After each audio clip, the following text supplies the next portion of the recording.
Hi hello welcome back. ഇന്ന് വന്നിട്ടുള്ളത് നല്ല സോഫ്റ്റ് ആയിട്ടുള്ള നല്ല പെർഫെക്റ്റ് ആയിട്ടുള്ള ഒരു ഉണ്ണിയപ്പത്തിൻ്റെ റെസിപ്പിയുമായിട്ടാണ്.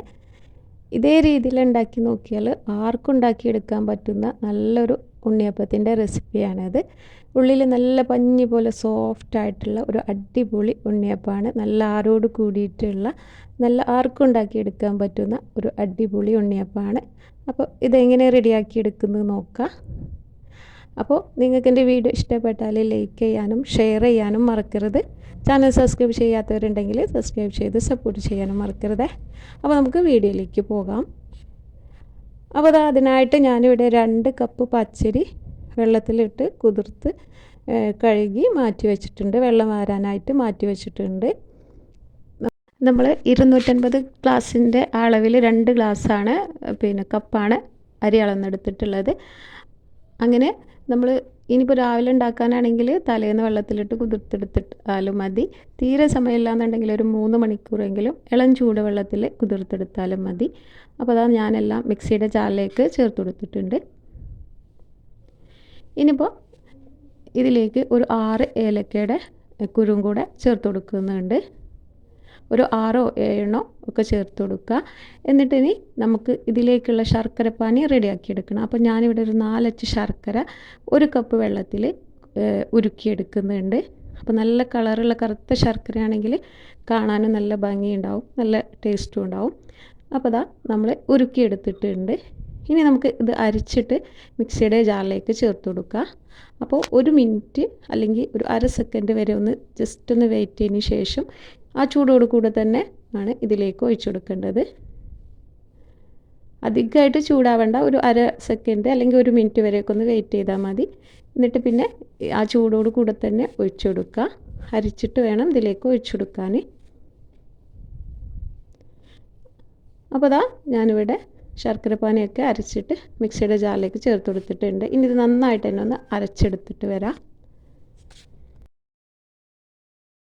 അപ്പോൾ അതാ ഞാനിവിടെ നന്നായിട്ട് അരച്ചെടുത്തിട്ട് ഒരു പാത്രത്തിലേക്ക് ഒഴിച്ചു കൊടുക്കുന്നുണ്ട്. ഈ ശർക്കരപ്പാനിയിൽ അരച്ചെടുത്തോണ്ട് തന്നെ ചെറിയൊരു തരി ഉണ്ടാവും ഇതിന്, ഈ ഒരു മാവിന്. അപ്പോൾ ഞാനിതാ ഒരു പാത്രത്തിലേക്ക് ഒഴിച്ചു കൊടുക്കുന്നുണ്ട്. ഇനി ഈ ഒരു മിക്സിയുടെ ജാറിലേക്ക് ഇതാ 4 ചെറുപഴം എടുത്ത് വെച്ചിട്ടുണ്ട്. മൈസൂർ പഴമാണ് എടുത്തിട്ടുള്ളത്. ഇനി പൂവമ്പഴം വേണമെങ്കിലും ചേർത്ത് കൊടുക്കുക. ഞാനിവിടെ ഒരു 4 ചെറുതായതുകൊണ്ട് തന്നെ ഒരു 4 എടുത്തിട്ടുണ്ട്. വലുതാണെങ്കിൽ 3 ഒക്കെ എടുത്താൽ മതി. ഇനി ഇതിലേക്ക് ഇതാ ഒരു അര കപ്പ് മൈദപ്പൊടിയും കൂടെ ചേർത്ത് കൊടുക്കുന്നുണ്ട്. അപ്പോൾ ഈ അര കപ്പ് മൈദപ്പൊടിയും പിന്നെ ഇതിലേക്ക് ഒരു നുള്ളു ഉപ്പും കൂടി ചേർത്തിട്ടാണ് അരച്ചെടുക്കുന്നത്. ഒരു മധുരം ഒന്ന് ബാലൻസ് ആവാൻ വേണ്ടിയിട്ട് കുറച്ച് ഉപ്പും കൂടി ചേർത്തിട്ട് ജസ്റ്റ് ഒന്ന് അരച്ചെടുക്കുക. വേണമെന്നുണ്ടെങ്കിൽ മാത്രം വെള്ളം ഒഴിച്ചെടുക്കുക, ഒരു 2 ടേബിൾ സ്പൂണൊക്കെ. അല്ലെങ്കിൽ അങ്ങനെ തന്നെ അരച്ചെടുത്തിട്ട് ഈ മാവിലേക്ക് ചേർത്ത് കൊടുത്താൽ മതി. അപ്പോൾ ദാ ഞാനിവിടെ മാവിലേക്ക് ചേർത്തിട്ട് ഇനി നന്നായിട്ട് തന്നെ ഒന്ന് മിക്സാക്കി എടുക്കണം. അപ്പോൾ ദാ നന്നായിട്ട് തന്നെ മിക്സാക്കി എടുക്കുന്നുണ്ട്. ഇനിയിപ്പോൾ ഞാൻ ആ ഒരു മിക്സിയുടെ ജാറിൽ ഒരു 2-3 ടേബിൾ സ്പൂണോളം വെള്ളം കൂടെ ഒഴിച്ചിട്ട് നല്ലോണം ഒന്ന് കഴുകിയിട്ട് ഇതിലേക്ക് ഒഴിച്ചു കൊടുക്കുന്നുണ്ട്.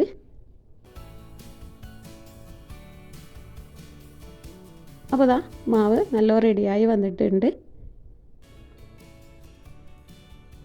ഇനി നമുക്ക് ഇതിലേക്ക് തേങ്ങ വറുത്തെടുക്കണം. അപ്പോൾ അതിനായിട്ട് ഇതാ ഞാനൊരു പാനിലേക്ക് 2 ടേബിൾ സ്പൂണോളം നല്ല നെയ്യാണ് ഒഴിച്ചു കൊടുത്തിട്ടുള്ളത്.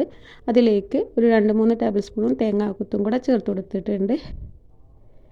ഞാനിവിടെ നല്ലോണം കൊപ്രായിട്ടുള്ള തേങ്ങയാണ് എടുത്തിട്ടുള്ളത്. അതുകൊണ്ട് തന്നെ പെട്ടെന്ന് കളർ മാറി വന്നിട്ടുണ്ട്. പിന്നെ 2 ടേബിൾ സ്പൂൺ എള്ള് കഴുകിയതിന് ശേഷം അതിലേക്ക് ചേർത്ത് കൊടുത്തിട്ടുണ്ട്.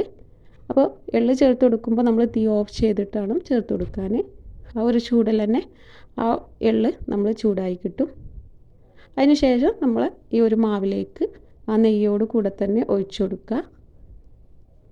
എന്നിട്ട് പെട്ടെന്ന് തന്നെ ഒന്ന് മിക്സാക്കി എടുക്കുക.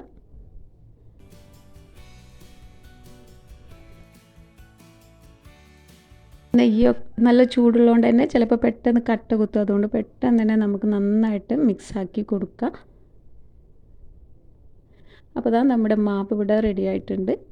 നല്ലോണം എല്ലാ ഭാഗത്തേക്കുമായിട്ട് നന്നായിട്ട് മിക്സ് ആക്കണം. ഒരു 5 മിനിറ്റ് വരെ നന്നായിട്ട് തന്നെ തുടർച്ചയായിട്ട് മിക്സാക്കിക്കൊണ്ട് ഈ ഒരു മാവ് റെഡിയാക്കി എടുക്കണം.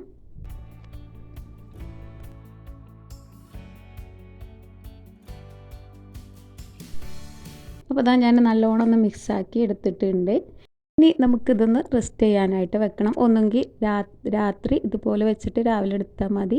തീരെ സമയമില്ലാന്നുണ്ടെങ്കിൽ 1-2 മണിക്കൂറെങ്കിലും ഒന്ന് റെസ്റ്റ് ചെയ്യാനായിട്ട് വെക്കണം. അതിന് ശേഷം നമുക്കിത് ചുട്ടെടുക്കാം. അപ്പോൾ അതാ നന്നായിട്ട് എണ്ണ ചൂടായതിന് ശേഷം ലോ ടു മീഡിയത്തിലാക്കി വെച്ചിട്ട് വേണം ഈ ഒരു മാവ് ഇതിലേക്ക് ഒഴിച്ചു കൊടുക്കാൻ. നമ്മൾ നല്ല ആ ചൂടോട് കൂടെ തന്നെ ഒഴിച്ചു കൊടുക്കുകയാണെങ്കിൽ മാവൊക്കെ പുറത്തേക്ക് പൊട്ടി വന്നിട്ട് ആകെ ഷേപ്പൊക്കെ മാറി വരും. അപ്പോൾ ആദ്യം എണ്ണ നന്നായിട്ട് ചൂടായതിന് ശേഷം ലോ അല്ലെങ്കിൽ മീഡിയം ഫ്ലെയിമിലാക്കി വെക്കുക. എന്നിട്ട് നമ്മൾ മാവ് ഒഴിച്ചു കൊടുക്കുക. അതുപോലെ തന്നെ നമ്മൾ മാവ് ഒഴിച്ചു കൊടുക്കുമ്പോൾ ആ ഒരു കുഴി നിറച്ച് ഒഴിച്ചു കൊടുക്കരുത്. അതിൻ്റെ പകുതി ഭാഗം മാത്രം ഒഴിച്ചു കൊടുത്താൽ മതി.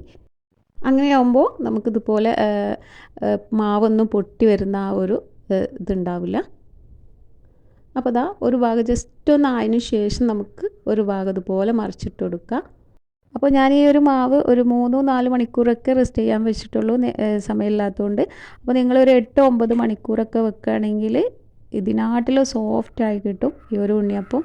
എന്നാലും ഒരു തീരെ സമയമില്ലാത്തവർക്ക് 1 മണിക്കൂറോ 2 മണിക്കൂറൊക്കെ വെച്ചാലും മതി. എന്നാലും നല്ല സോഫ്റ്റായിട്ടുള്ള നല്ല ആരോട് കൂടിയിട്ടുള്ള ഒരു ഉണ്ണിയപ്പമാണിത്. അപ്പോൾ ഇതാ നമ്മൾ ആദ്യത്തെ ഉണ്ണിയപ്പം ഇതാ റെഡിയായി വന്നിട്ടുണ്ട്. ഇനി ബാക്കിയുള്ളത് നമുക്ക് ഇതുപോലെ തന്നെ ചെയ്തെടുക്കാം. അപ്പോൾ നമ്മൾ ഉണ്ണിയപ്പം ഒരു സൈഡ് പെട്ടെന്നൊന്ന് പൊന്തി വന്നാൽ പെട്ടെന്ന് തന്നെ മറിച്ചിട്ട് കൊടുക്കുക. അധികമായിട്ട് ഹാർഡായിട്ട് ആവാൻ നിൽക്കരുത്. അതുപോലെ തന്നെ കളർ അധികമായിട്ട് മാറാനും നിൽക്കരുത്. അങ്ങനെ ആകുമ്പോൾ പിന്നെ ഹാർഡായിട്ട് വരും നമ്മൾ കഴിക്കുമ്പോൾ. അപ്പോൾ ഇതാ നമ്മൾ ബാക്കിയുള്ളതും ഇതുപോലെ തന്നെ ചുട്ടെടുത്തിട്ടുണ്ട്. അപ്പോൾ ഇതാ നമ്മുടെ ഉണ്ണിയപ്പം ഇവിടെ റെഡി ആയിട്ടുണ്ട്.